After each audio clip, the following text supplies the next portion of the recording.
know, we like Master Plan.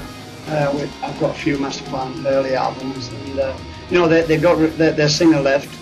They got a new singer, so they needed to, you know, start a little bit further down again, you know, to get in front of Master Plan fans and prove that this band's as good as the last band with the other singer. So it's a good package.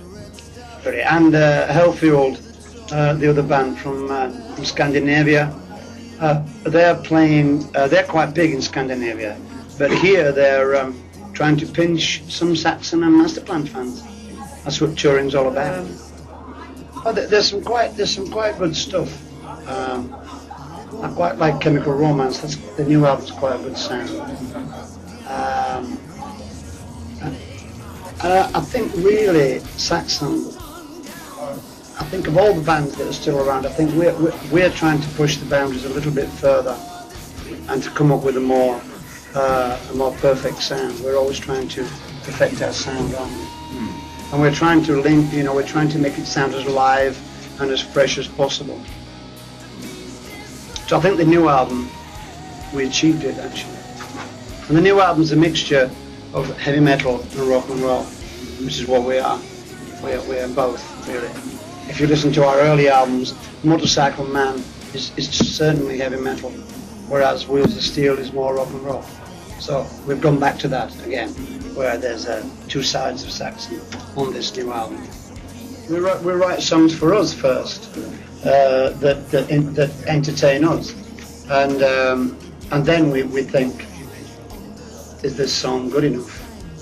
Sometimes they are, sometimes they aren't. We're quite critical, aren't we, of ourselves? Yeah. Yeah, we may end up writing 3 different songs, and then they end up being one song. Yeah.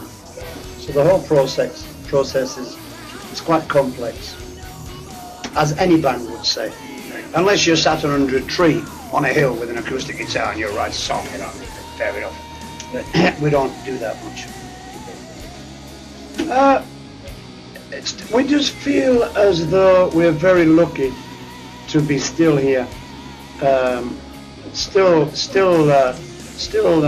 making waves, really, and it's very great to have so many old fans who are still into Saxon and so many new fans who've got into us in the last 3 or 4 years. You look really bored. Are you bored? No, okay. Absolutely not. Absolutely not. Oh, okay. I was just like, concentrate. Oh, okay. Concentrate. I'm only pulling your legs. Staring your eyes. It's all right. That's okay. That's right. We didn't do drugs. Yeah. We probably did them all in a week, did we? Now, we did. One of the reasons we never did drugs, actually. I mean, I know Doug and Nils weren't in the band in the early days, but we couldn't actually afford them. And that's true, actually. We couldn't afford drugs. You know, where I was brought up in a small village, they thought cannabis was like a name of a horse or something. You know what I mean? They didn't really understand. I had a very, very sheltered country childhood, you know, so I was more likely to smoke like cabbage or something, or celery, something weird, you know, like pasta. I don't know, but yeah. So we didn't really get into the drugs in the early days, like LSD and things like that. So when we did become quite big, we didn't really need it. You know, when we went to all the parties in America with like big jugs of cocaine, I used to think it was sugar or salt or something. I got a question. Have you ever tried LSD? No? Do you know anybody that has, apart from Lemmy? No. Well, I know a lot of people who have it. They tell me it makes you feel really strange. Yeah? So, you know, is it strange to take them or not? No. Lemmy is too strong, his point of view. Yeah. That's what I think too. Hey, it's a joke.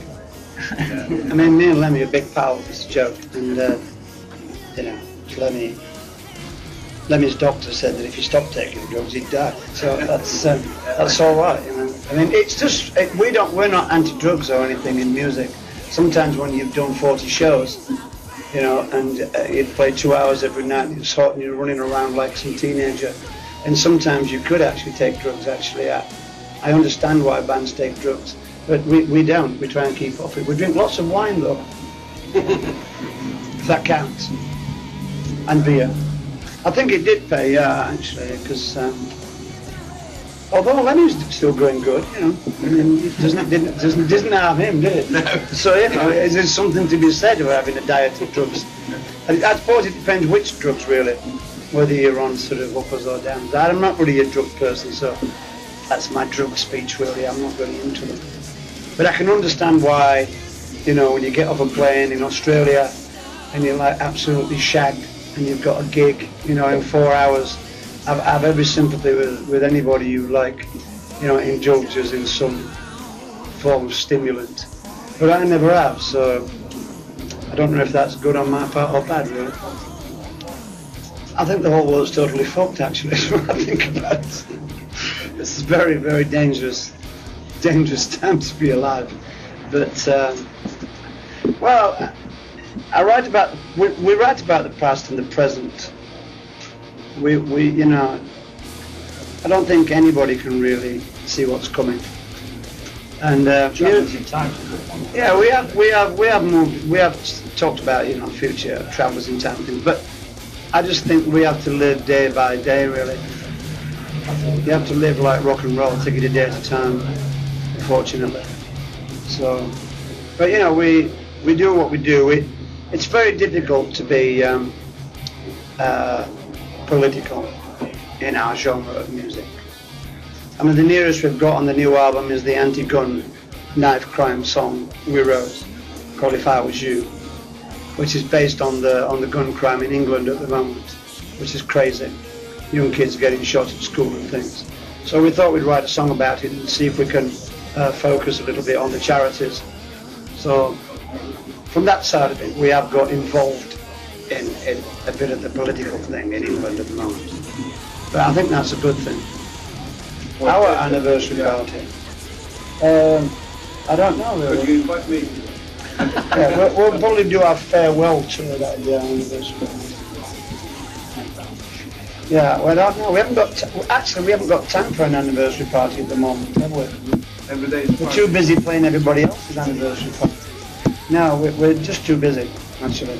We really are busy. We are waiting for your invitation. Yeah, well, when we do one, what would it be? Our next one would be our 30th? Yeah. 30th anniversary. We'll invite you all there. Whether we'll be there or not is in the lap of the gods, but there'll definitely be one. Bring a bottle. Yeah, bring some Italian wine.